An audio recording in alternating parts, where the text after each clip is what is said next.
మహాదేవ శ్రీమాత్రే నమః. Welcome to our channel. ఎలాంటి దోషాలున్నా కూడా అఖండ ఐశ్వర్యం మీ సొంతం కావాలి అనుకున్న ఎంతో అద్భుతంగా మీరు అనుకున్నటువంటి పనులు అనుకున్నటువంటి విధంగా ముందుకు వెళ్ళాలి అనేటువంటి సంకల్పంతో మీకు ఒక అద్భుతమైనటువంటి దీపారాధన చెప్పడం జరుగుతున్నది. ఇప్పటి వరకు కూడా ఎక్కడా చెప్పలేనటువంటి యొక్క దీపారాధన కేవలం మన ఛానల్లోనే చెప్పడం జరుగుతున్నది కనుక అందరూ భక్తి శ్రద్ధలతో ఖచ్చితంగా కూడా ఈ యొక్క వీడియోను ఫాలో అవుతూ అదేవిధంగా షేర్ చేస్తూ లైక్ చేస్తూ తప్పకుండా కూడా మీరు ముందుకు వెళ్ళాలి.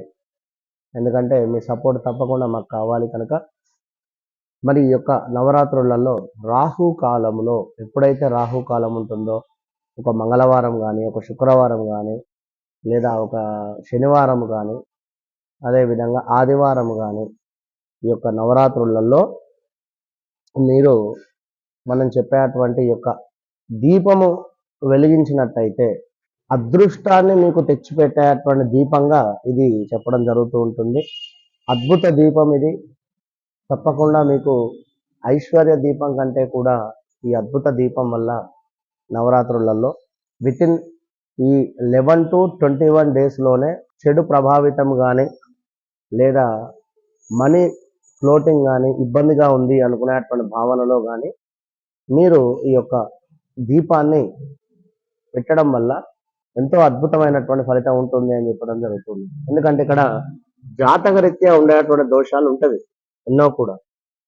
జాతకరీత్యా ఉండేటువంటి దోషాలు కావచ్చును, అదేవిధంగా మనం చేసుకునేటువంటి కొన్ని వ్యక్తిగత దోషాల మూలకంగా కూడా కొంత ఇబ్బందికరమైనటువంటి పరిణామాలు ఎదురు చూడాల్సి వస్తుంది. ఇప్పుడు ఇది అగ్గి ముట్టుకోకండి అని చెప్పడం జరుగుతుంది. కానీ నేను ముట్టుకుంటాను, అది నాకు కాలితేనే అర్థమవుతుంది అనేటువంటి అజ్ఞానం ఉండేటువంటి వారికి మనం ఏం చెప్పలేము. కనుక ఒకసారి అగ్గిని ముట్టుకొని కాలిన తర్వాతనే అనుభవపూర్తిగానే వారికి తెలుస్తుంది విషయం ఏమిటి అనేటువంటి. కనుక ఇక్కడ ఎవరైతే ఈ యొక్క నవరాత్రులలో చక్కగా కూడా నిమ్మకాయతో మనం చెప్పినటువంటి విధంగా చెప్పినటువంటి సమయంలో పువ్వొత్తి వేసి దీపారాధన చేయాలి. ఎట్లా అంటే ముందుగా ఒక 5 నిమ్మకాయలను తీసుకోవాలి. 5 నిమ్మ చెక్కలను తీసుకొని ఖచ్చితంగా కూడా ఒక స్టీల్ ప్లేట్లో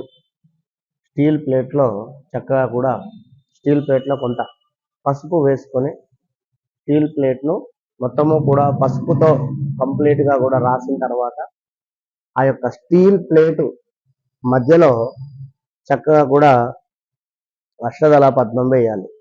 అంటే 8 మూలలు మనకి ఇంపార్టెంట్. 8 మూలలు అయిన తర్వాత 8 మూలల వద్ద కూడా 8 మూలలు ఏవైతే ఉన్నాయో 8 మూలల వద్ద ముందుగా పసుపు వేయాలి. దానిపైన కాస్త కుంకుమ వేయాలి. పసుపు కుంకుమ ఇట్లా 8 మూలలు కూడా వేసి మధ్యలో కూడా చిటికెడు పసుపు కుంకుమ వేయండి. విన్నారా? సమృద్ధిగా ఈ 3 వేళ్లతో చక్కగా వేసి మధ్యలో పూలని అందులో కుంకుమ వేయండి. 9 కూడా మనకు ఇక్కడ అవుతుంది. 9 అయిన తర్వాత 5 నిమ్మకాయలను కూడా తీసుకొని వీటిని కట్ చేయండి. కంప్లీట్గా కట్ చేసేసి అందులో ఉండేటువంటి రసాన్ని మొత్తము కూడా ఒక గ్లాసులోకి తీసుకొని దానిని కంప్లీట్గా కూడా రివర్స్ అనండి. మొత్తం రివర్స్ అనేది 9 అవసరం పడుతుంది మనకు. ఆ 9 నిమ్మ చెక్కలు అవసరం పడుతుంది కనుక ఆ ఒకటి ఏదైతే ఉందో దాన్ని పక్కన పెట్టేసి ఈ కంప్లీట్గా కూడా నిమ్మరసం పిండినటువంటి ఈ నిమ్మరసంతో కూడా మనకు ఒక పరిహారం ఉంటుంది. ఈ నిమ్మరసాన్ని పక్కన పెట్టండి. ఈ యొక్క నిమ్మకాయలను చక్కగా కూడా సమృద్ధిగా రివర్స్ అని చెప్పి పెట్టేసుకొని 8 ఏవైతే మనం చెప్తున్నామో 8 చోట్లలో పసుపు కుంకుమలు వేస్తున్న 8 ప్లేసులలో ముందుగా ఈ నిమ్మకాయ వక్కలను పెట్టేసి మధ్యలో కూడా ఒక నిమ్మకాయ వక్కను పెట్టండి. పెట్టిన తర్వాత పువ్వొత్తి అనే మార్కెట్లో దొరుకుతుంది మనకు.